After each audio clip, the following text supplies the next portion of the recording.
Hello, everyone. My name is Chris, the Novice Dungeoneer. Today, we're going to talk about actions in combat. And if you like my content, feel free to leave a like. If you really like my content, feel free to subscribe or leave messages if you have any questions, concerns, or comments. Now, without further ado, let's talk about now. Let's talk about it. For now, we're going to start with grid square that most boards would look like. It's not going to be a 9 by 9, but it's not going to be a 3 by 3. It's going to be much larger, more squares. Matter of fact, the perfect example would be in something that came from the video from week before last. Basically showing you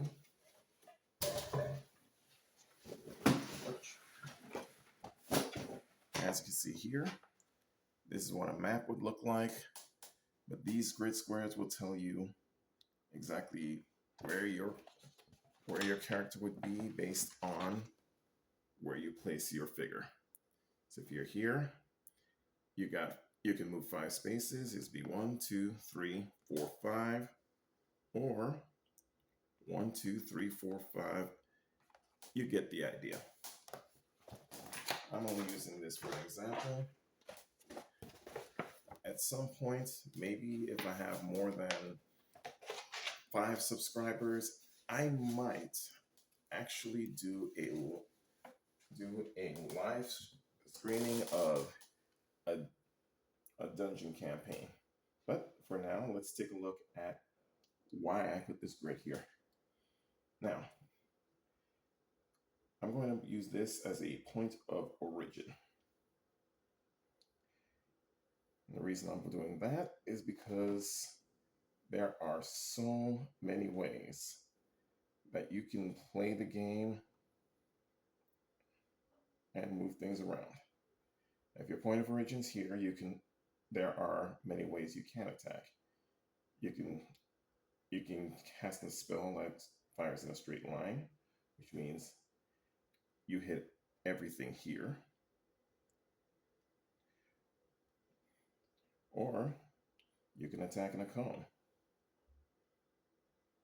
which means you hit everything in a triangle, including things above those squares at a certain point.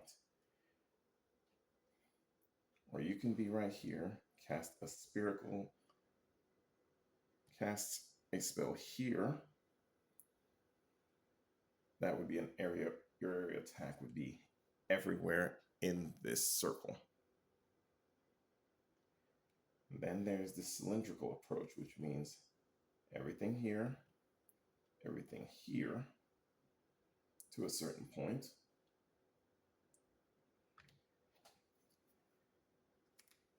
That's from one area called cast a spell. Now you tell someone, you tell the DM, I attack, and you're using a sword, you're using a weapon, anything within striking range. That would be an attack. I cast a spell, depending on what the spell is, it's either going to affect someone in front of you, someone in an area of attack. I've just explained what those area attacks would look like, but I'm going to draw these anyway. Now you say you dash, you can gain extra movement equal to your speed for the current turn. So like I pointed out from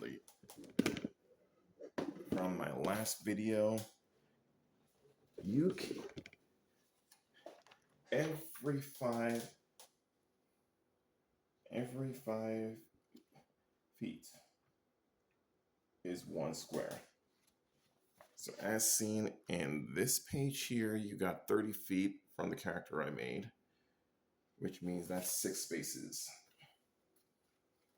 Most characters would move approximately 35, which is 7 spaces. Now there are things that you can do in your turn is move up to your speed. I'm going to write that down. Move equal to your speed.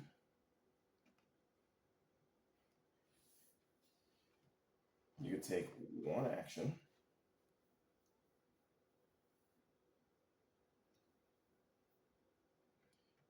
Now I'm going to explain the actions again in a little bit.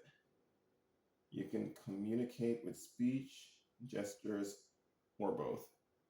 So, communicate.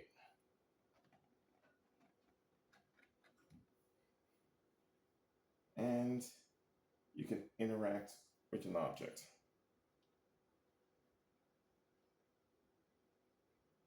Whether that means you can either pick it up, investigate it, sometimes just use it as part of the environment.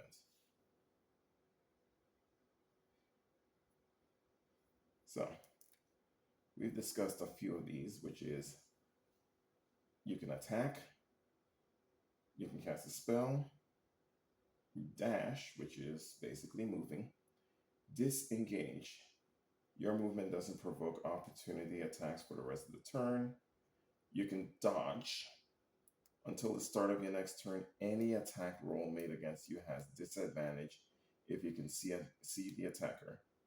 And if you make dexterity saving throws with advantage, you lose that benefit. Now you can help.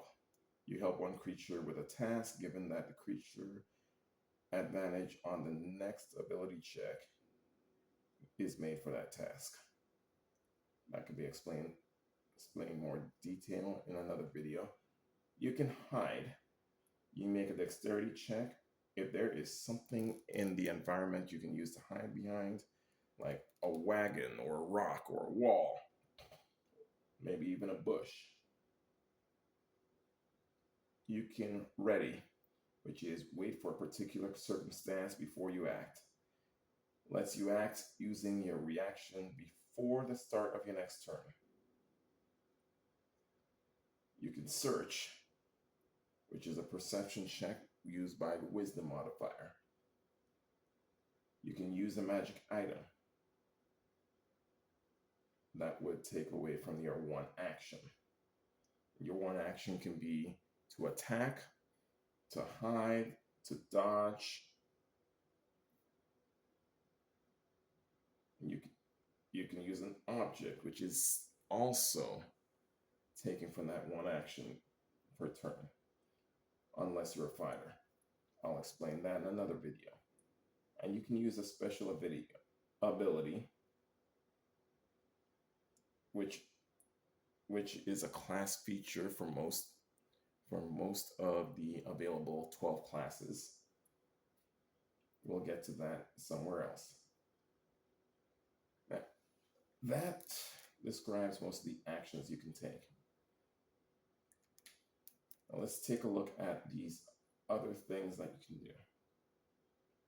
You can do a long jump, which is move 10 plus feet and then jump a number of feet up to your strength score.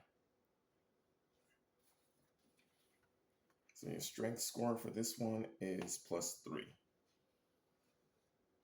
which means this plus a proficiency bonus would mean you would jump 5 feet. Now a high jump